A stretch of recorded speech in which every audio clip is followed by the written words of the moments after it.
Hello दोस्तों, welcome to my new video. तो friends, मैं आप सभी का भाई राजाराम पांडे और आप सभी लोग देख रहे हैं Pandey ji info YouTube channel. तो फ्रेंड्स, इस वीडियो में हम फाइनली आज बात करने वाले हैं पंजाब नेशनल बैंक के KYC फॉर्म फिलअप के बारे में। देखिए, एक फॉर्म हमारे हाथ में यहाँ पे है, आपको मैं मोबाइल स्क्रीन पे दिखा दे रहा हूँ। ये जो फॉर्म है वो पंजाब नेशनल बैंक का KYC फॉर्म होता है, ठीक है, जो कि आपके पीछे स्क्रीन पे भी दिख रहा है। तो इसमें हमको फिलअप करके वीडियो बनाने में थोड़ा सा सही नहीं लगता और इस पर जो है मैं अच्छे से एक्सप्लेन कर पाता हूँ। तो फाइनली हम इस वीडियो में ना पंजाब नेशनल बैंक का KYC फॉर्म फिलअप करके पूरा स्टेप बाय पूरा प्रोसेस में इस वीडियो में दिखाने वाला हूँ। कारण कि बहुत सारे लोग को हम देखते हैं कि ब्रांच तो चले जाते हैं, फॉर्म ले लेते हैं, लेकिन उसके बाद क्या वहाँ पे फिलअप करना है समझ नहीं पाते हैं, जिस कारण से वो गलत कर देते हैं और बार बार उनको परेशानी होती है। तो फाइनली इस वीडियो में पूरा प्रोसेस हम दिखाएंगे किस तरीके से आपको फॉर्म को फिलअप करना है। तो ज़्यादा देर ना करके हम चलते हैं सीधे वीडियो की ओर। तो कुछ इस तरीके का इंटरफेस होता है फॉर्म का, ठीक है ना। यहाँ पे Punjab national bank specimen pro forma for KYC updation. अब देखिए KYC क्या होता है, हम इसके बारे में पहले जानेंगे। तो KYC का फुल फॉर्म होता है नो योर कस्टमर, अपने कस्टमर को जाने। तो बैंक आपको जानने के लिए, अपने कस्टमर को पहचानने के लिए KYC करवाती है। KYC के साथ कौन सा डॉक्यूमेंट लगता है? तो एक है आधार कार्ड का फोटोकॉपी और एक पैन कार्ड का फोटोकॉपी। अगर पैन कार्ड आपके पास नहीं है तो फॉर्म 60 फिलअप करके आप दे सकते हैं, KYC करवा सकते हैं। तो ज़्यादा बात ना करते हुए हम इस वीडियो में आगे बढ़ते हैं। तो देखिए किस तरीके से फॉर्म को फिलअप करना। सबसे पहले देखिए यहाँ पे देखिए लेफ्ट साइड में branch name and SOL ID. तो ब्रांच नेम, मेरा ब्रांच पटना में है तो मैं लिख दिया पटना। जिस बैंक में आपको KYC करवाना है वहां का नाम आपको देना दे। अपोजिट साइड में डेट है तो मैं आज का डेट आपको यहाँ पे मेंशन कर देता हूँ, ठीक है। तो डेट यहाँ सबमिट कर देना है। उसके बाद यहाँ पे फर्स्ट नेम। तो फर्स्ट नेम में क्या डालना है, मिडिल नेम में क्या डालना है, लास्ट नेम में क्या डालना है, ये तीनों समझ लीजिए। तो फर्स्ट नेम, जैसे कि अगर आपका नाम राम कुमार है तो आप फर्स्ट नेम में डालेंगे राम और लास्ट नेम में डालेंगे कुमार। अब आप कहिएगा कि मिडिल नेम में क्या डालें, तो मिडिल नेम आपको छोड़ देना है। अगर आपका नाम राम जन्म कुमार है तो फर्स्ट नेम में राम लिखना है, मिडिल में जन्म और उसके बाद कुमार, ठीक है ना। और मैं पहले बता देता हूं कि भाई जो मैं फिलअप कर ले रहा हूं ना, किसी का नाम पर्सनल नहीं है, किसी का अकाउंट नंबर या कस्टमर आईडी, वो मैं एक डेमो की तरह मैं बता रहा हूँ। वहां पे आपको अपना फिलअप करना है। मैं जो फिलअप कर रहा हूँ किसी का पर्सनल नहीं इंफॉर्मेशन है, तो ये चीज ध्यान देना है आपको। तो अगर आपका नाम राम कुमार है तो राम कुमार मिडिल नेम छोड़ देना। अगर आपका नाम राम जन्म मतलब 3 अक्षर का, जैसे नेम है स्पेस नेम है स्पेस नेम, तो भैया उसमें आपको तीनों फिलअप करना पड़ेगा। फिर आपका आएगा कस्टमर आईडी। तो कस्टमर आईडी CIF नंबर देखिएगा, उसमें लिखा रहेगा। बैंक पासबुक होगा ना, अकाउंट नंबर के नीचे कस्टमर आईडी या CIF आईडी लिखा रहेगा, वही आपका कस्टमर नंबर होता है, ठीक है ना। तो यहाँ पे कस्टमर आईडी फिलअप करना। जैसे अगर मेरा कस्टमर आईडी है 207214XX, ठीक है ना। उसके बाद अकाउंट नंबर, जो आपका सेविंग अकाउंट नंबर है वो आपको फिलअप करना है, जैसे 3166। उसके बाद मेरा जो भी अकाउंट नंबर है मैं यहाँ पे फिलअप कर दिया, ठीक है ना। आपका जो भी सेविंग अकाउंट नंबर है यहाँ पे अकाउंट नंबर फिलअप करना है। उसके बाद KYC CR आईडी अगर आपके पास है तो फिलअप करें, वरना छोड़ दें, इसको छोड़ ही दीजिए आप।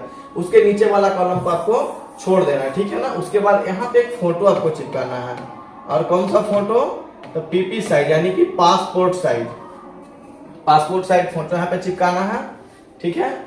उसके बाद इस दोनों में आपको सिग्नेचर कर देना है। अगर आप सिग्नेचर करते हैं तो सिग्नेचर, अगर आप थंब लगाते हैं, अंगूठा का निशान लगाते हैं, तो दोनों में अंगूठा का निशान लगा देना, ठीक है। उसके बाद फिर आगे बढ़िए, ठीक है ना। इतना चीज आपको कर देना है इसमें, इतना समझ गए। उसके आगे पर्सनल इंफॉर्मेशन। अब पर्सनल इंफॉर्मेशन में क्या देना है वो समझिएगा। तो पर्सनल इंफॉर्मेशन में आपको क्या फिलअप करना है वो मैं इस वीडियो में पूरा फिलअप करके बताऊंगा, एक एक वर्ड। आपको कहीं भटकने की आवश्यकता नहीं है, कोई अदर वीडियो देखने की आवश्यकता नहीं। मैं इस वीडियो को अगर पूरा देख लिए तो आपको दोबारा फॉर्म फिलअप करने में कभी प्रॉब्लम होगी ही नहीं। तो पर्सनल इंफॉर्मेशन में देखिए यहाँ पे आपको पहले जेंडर, तो अगर आप मेल है तो M डाल दीजिए, फीमेल है तो F डाल दीजिए, ट्रांसजेंडर है तो T डाल दीजिए, ठीक है ना। तो जो भी है तो हम एम पे टिक करके एम में एल ई पूरे मेल लिख दिए, ठीक है ना। अब मैंने यहाँ पे बोला था कि अगर आपके पास पैन कार्ड है तो यहाँ पे पैन नंबर डाल दीजिए, अगर पैन कार्ड नहीं है तो फॉर्म 60 पे टिक कर दीजिए, ठीक है ना। फॉर्म 60 वहाँ पे एक फॉर्म आएगा, मैं नेक्स्ट वीडियो में फॉर्म 60 फॉर्म को फिलअप करके बताऊंगा कि फॉर्म 60 कैसे फिलअप करना है। तो फाइनली यहाँ पे पैन नंबर मेरे पास है पैन कार्ड, तो मैं यहाँ पे पैन नंबर डाल देता हूँ IPNP, उसके बाद जो भी है मेरा पैन नंबर क्रॉस कर दिया, ठीक है ना। तो मैं अपना पैन नंबर डाल दिया, डेट ऑफ बर्थ 1/1, यहाँ पे ईयर डाल देना, तो जो भी डेट ऑफ बर्थ है। प्रोफेशनल एक्टिविटी, जो स्टूडेंट है स्टूडेंट लिख देंगे, जो लेबर है लेबर लिख देंगे, जो भी है आपका करते हैं वहां पे लिख दीजिए।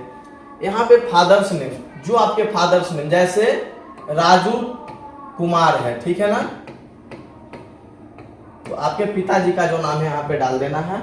एनुअल इनकम, आपका सालाना इनकम कितना है, तो अगर स्टूडेंट है तो इसको खाली छोड़ दीजिए, कारण कि आपका कोई इनकम है नहीं। जो भी आपका इनकम, अगर आप लेबर हैं कहीं प्राइवेट सेक्टर में काम करते हैं, जो भी आपका है वहां पे लिख दीजिए। उसके बाद यहाँ पे देखिए, इसको मैं इरेज कर देता हूँ। यहाँ पे मदर्स नेम, माता का नाम यहाँ पे देना है ना। यहाँ पे क्या करना है, माता का नाम, यहाँ पे माता का नाम फिलअप करना है आपको। उसके बाद नीचे अगर आपकी शादी हो चुकी है तो पत्नी का नाम या पति का नाम यहाँ पे डाल सकते हैं, ठीक है ना। रेसिडेंशियल स्टेटस, तो भैया जहां आप रह रहे हैं तो अगर वहां पे हैं तो एक्टिव लिख सकते हैं या फिर इसको खाली छोड़ दें, कोई इश्यू नहीं है, ठीक है ना।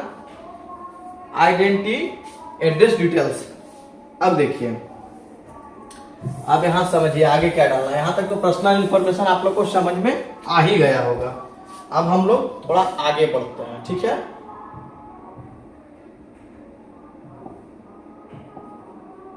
अब यहां क्या डालना है तो समझिए, OVD type, OVD issue date, OVD number, OVD expiry date, ठीक है ना। फिर है mention address as per OVD, देखिए अदर वैलिड डॉक्यूमेंट, ठीक है ना। ओबीडी का फुल फॉर्म होता है अदर वैलिड डॉक्यूमेंट। अगर कोई ऐसा वैलिड डॉक्यूमेंट आप वहां पे सबमिट करें तो उसका वहां पे सारा डिटेल्स मेंशन करना होगा। अगर नहीं कर रहे हैं तो इसको खाली आपको छोड़ देना है। अगर कम्युनिकेशन एड्रेस आपका डिफरेंट है तो ओबीडी से जो आप ओरिजिनल वैलिड डॉक्यूमेंट है,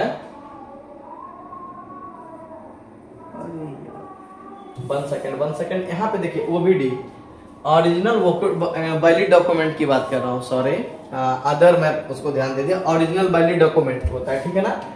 तो क्या है, तो आप अगर यहाँ पे आधार दे रहे हैं, ठीक है ना,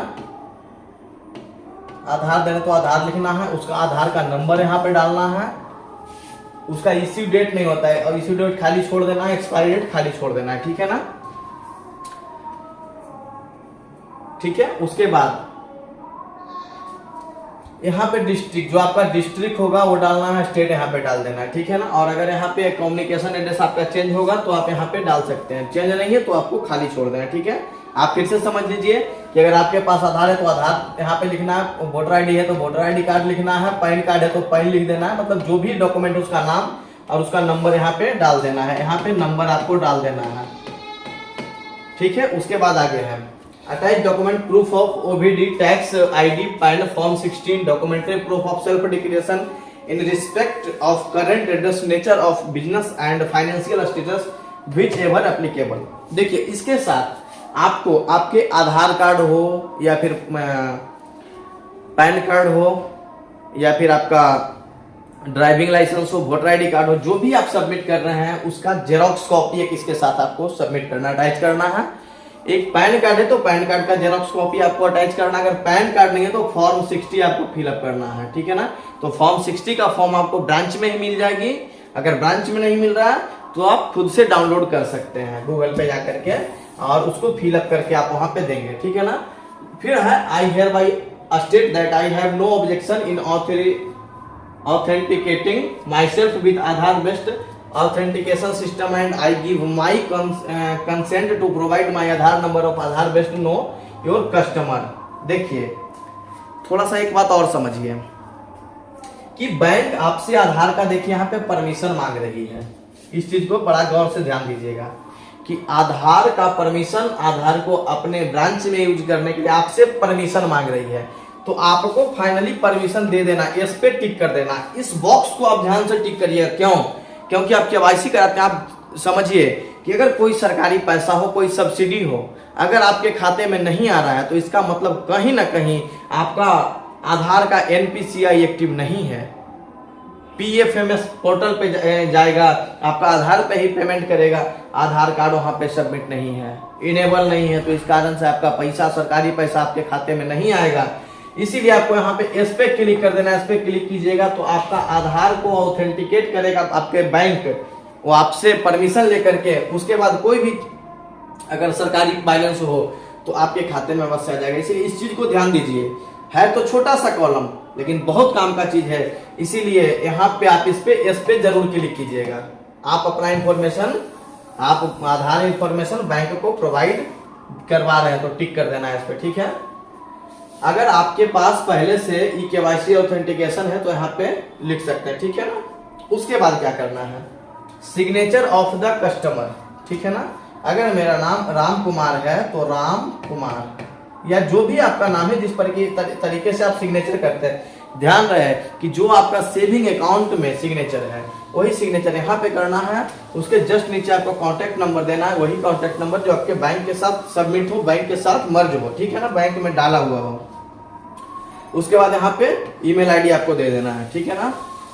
देन उसके बाद ध्यान रहे, क्या ध्यान रहे तो अभी मैं बताता हूँ कि जो भी इसके साथ आप डॉक्यूमेंट दे रहे हैं, ध्यान रखिएगा, जो भी आप इसके साथ सपोर्टिव डॉक्यूमेंट दे रहे हैं, ठीक है ना, तो उसके साथ क्या करना है जो मैं बता देता हूं। जो भी डॉक्यूमेंट्स दे रहे हैं उस डॉक्यूमेंट्स के ऊपर नीचे में लिखना है सेल्फ अटेस्टेड। सेल्फ अटेस्टेड लिख करके और उसके नीचे आपका सिग्नेचर करना है, ठीक है ना। जो भी डॉक्यूमेंट्स आप दे रहे हैं, या तो फॉर्म 60 दे रहे हैं तो उसमें सिग्नेचर करने के लिए आपको आएगा ही। जो आपका आधार का जेरोक्स दे रहे हैं, पैन कार्ड का जेरोक्स दे रहे हैं, तो ध्यान रहे कि जेरोक्स के नीचे में आपको सेल्फ अटेस्टेड लिख के आपका सिग्नेचर करना अनिवार्य है। अगर आप नहीं करोगे तो रिजेक्ट कर दिया जाएगा फॉर्म आपका लेंगे ही नहीं ब्रांच वाले। इसीलिए ध्यान रहे कि इस फॉर्म में तो आपको सिग्नेचर करना ही करना है। उसके साथ साथ जो आपका सपोर्टिव डॉक्यूमेंट है, सपोर्टिंग डॉक्यूमेंट्स, तो जो सपोर्टिव डॉक्यूमेंट्स है उसमें उसके नीचे सेल्फ अटेस्टेड करके अपना सिग्नेचर जरूर करके दीजिएगा। तो फाइनली इसी तरह से आपको आपका केवाईसी फॉर्म को फिलअप करना है। मैं नेक्स्ट वीडियो में फॉर्म 60 को कैसे फिलअप करना होता है उसके बारे में मैं नेक्स्ट वीडियो बनाऊंगा। और फ्रेंड्स, अगर आपका कोई रिक्वायरमेंट हो, किसी अदर बैंक के केवाईसी फॉर्म के रिक्वायरमेंट हो, तो आप कमेंट्स में उस बैंक का नाम लिखें, या बैंकिंग से रिलेटेड आपका जो भी क्वेरी हो, जो भी प्रश्न हो, या जिस फॉर्म को फिलअप करने से रिलेटेड वीडियो बनवाना हो, आप हमें कमेंट्स में लिखें। मैं नेक्स्ट वीडियो उसके ऊपर जरूर लाऊंगा। और हाँ मेरे साथियों, अगर इस फॉर्म को फिलअप करने में कहीं पे आपको कोई प्रॉब्लम हो रही हो या समझने में कोई प्रॉब्लम हुई हो, तो आप कमेंट सेक्शन में जाकर के कमेंट्स कर दें, मैं उस कमेंट्स का रिप्लाई आपको जरूर दूंगा। तो फ्रेंड्स, फिर मिलते हैं एक नए वीडियो में, तब तक के लिए टेक केयर एंड जय हिंद दोस्तों।